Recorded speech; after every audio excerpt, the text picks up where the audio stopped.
موشک عماد با رمز مقدس یا ابوالفضل العباس.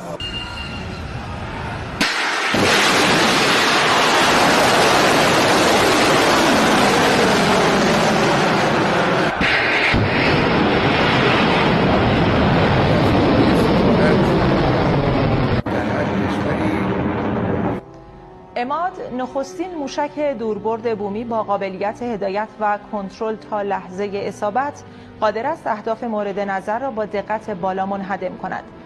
وزیر دفاع و پشتیبانی نیروهای مسلح گفت همه مراحل طراحی و ساخت موشک عماد به دست دانشمندان و متخصصان سازمان صنایع هوافضای وزارت دفاع صورت گرفته.